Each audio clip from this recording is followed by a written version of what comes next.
তুমি কি মনে করো যে মেঘ তোমার সাথে সুখে থাকবে? সেটা তো চাচা আমি বলতে পারবো না। মানে? চাচা,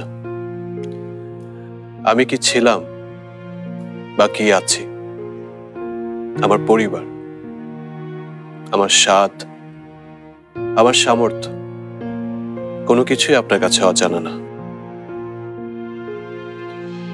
মেঘ আমার ব্যাপারে আপনাকে জানিয়েছে,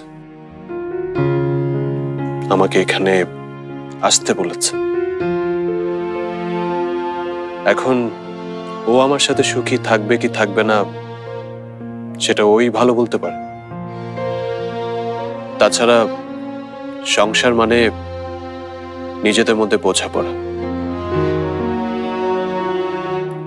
একজন আরেকজনকে ভালো রাখার চেষ্টা করে, একটা সমান্তরাল রেল লাইনের দুই পাশে একজন আরেকজনের হাত ধরে অবিরাম হেঁটে চলা, একজন আরেকজনকে সামলে নেওয়া যাতে কেউ পড়ে না যেতে পারে।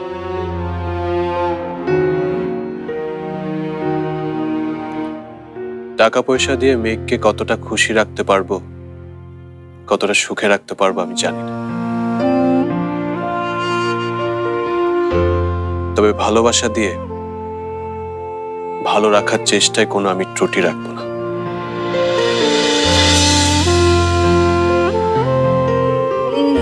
এই না হলে আমার নাচ জামাই।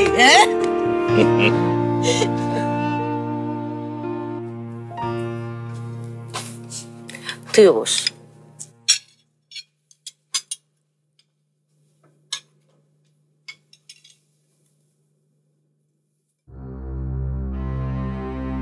কি হলো, খাচ্ছ না কেন?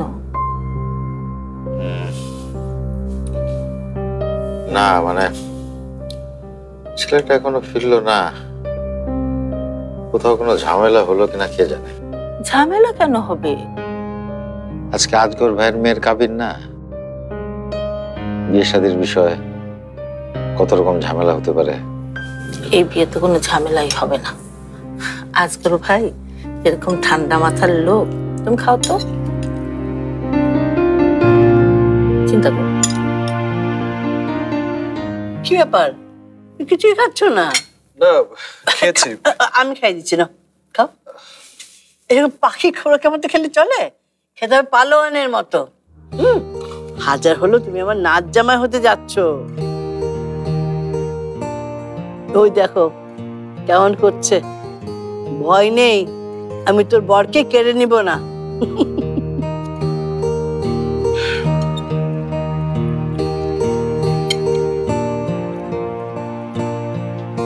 ও মিষ্টি, কিরে বিউটি, আমার নাচ জামাই পছন্দ হয়েছে? জি দাদি, খুব পছন্দ হয়েছে, খুব ভালো মানাবে। আপুর বিয়েটা হয়ে যাক, তারপরে ভালো ছেলে দেখে ওর বিয়ে দেব। মা, আমার চাটা একটু রুমে পাঠিয়ে দিও। রুমি, তুমি নাস্তা করো, আমি কাজ সেরে আসছি।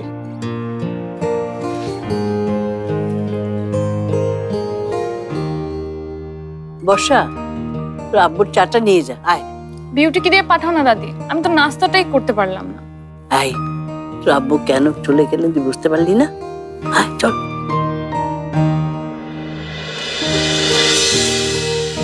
চলো, আমি নিয়ে যাচ্ছি।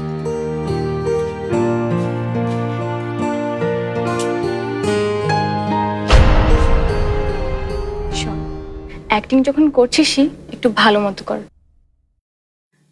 আব্বু টের পেলে কিন্তু সামলান।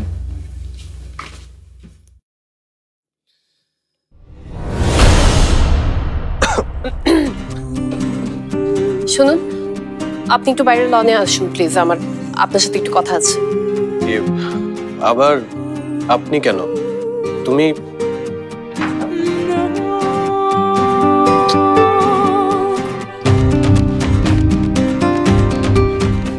হ্যাঁ হ্যাঁ, সব গেস্টকে তুমি নিজে বুঝিয়ে বলবে জব্বার, বুঝতেই তো পারছো।